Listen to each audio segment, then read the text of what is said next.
Shalom sahabat semua, dan salam sejahtera. Marilah kita memulakan hari kita dengan menyantap firman Tuhan, sarapan kasih yang membawa terang bagi jalan kita, serta kesegaran bagi jiwa kita. Kehidupan iman bukanlah satu jalan yang bebas dari ujian.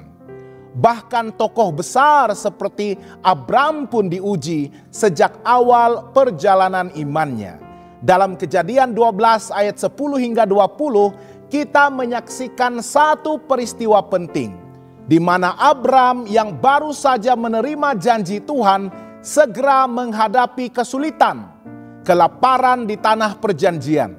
Apakah responsnya? Dan apa yang dapat kita pelajari dari tindakannya?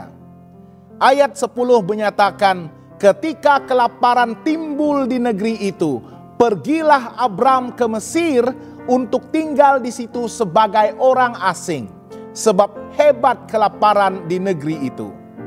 Abram telah dipanggil oleh Tuhan dan dijanjikan tanah Kanaan.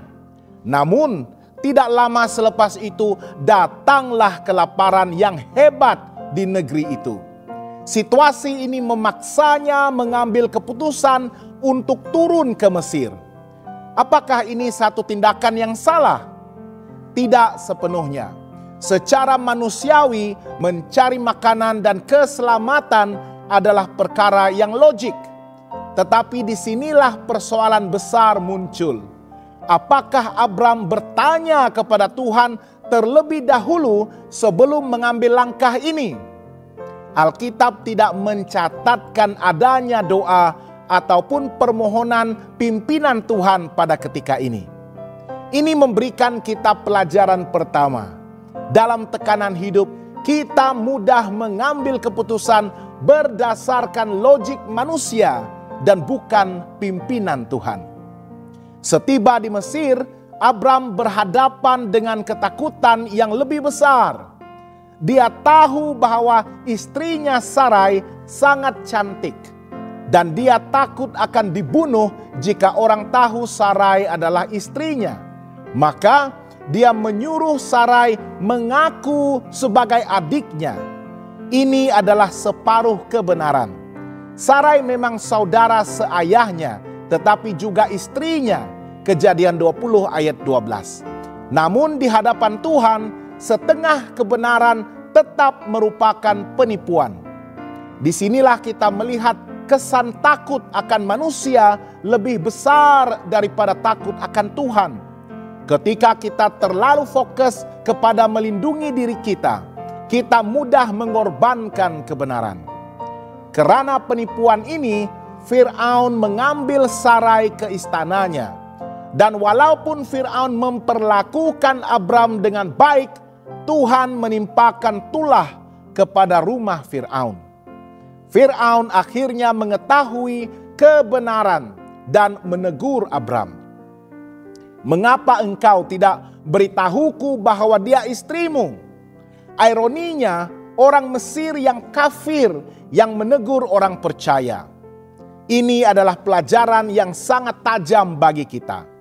Kadang-kadang ketika kita gagal menjaga integriti, malah orang dunia pun boleh menjadi cermin untuk menunjukkan kesalahan kita. Apakah aplikasi rohani peristiwa ini untuk kehidupan kita? Pertama, percayalah kepada janji Tuhan, walaupun dalam kesukaran. Abram baru saja menerima janji Tuhan tentang keturunan dan tanah. Tetapi ketika kelaparan datang, dia cepat beralih kepada Mesir. Ini mengajar kita bahwa iman perlu bertahan bukan hanya dalam masa senang, tetapi lebih-lebih lagi dalam masa krisis. Kedua, jangan lindungi diri dengan dosa. Abram coba menyelamatkan diri dengan berbohong, namun akhirnya dia dipermalukan dirinya di hadapan bangsa lain. Jalan Tuhan mungkin tidak mudah, tetapi jalan kita sendiri tanpa integriti selalu membawa kepada kebinasaan rohani. Ketiga, Tuhan tetap setia. Meskipun kita gagal, meskipun Abram melakukan kesilapan, Tuhan tetap campur tangan. Dia melindungi Sarai dan menepati janjinya.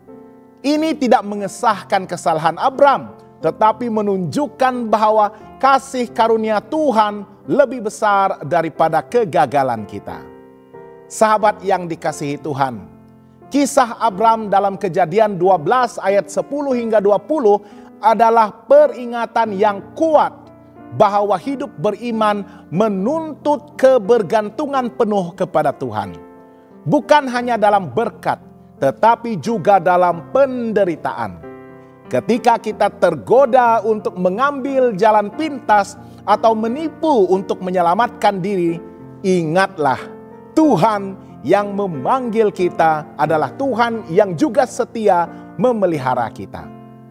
Marilah kita terus memilih kebenaran, bersandar kepada pimpinan Tuhan, dan percaya bahwa Dia mampu menjaga kita, walaupun dalam kelaparan dan ketakutan. Jangan lupa untuk melayari dan subscribe saluran YouTube kami di youtube.com/@hopetv Malay.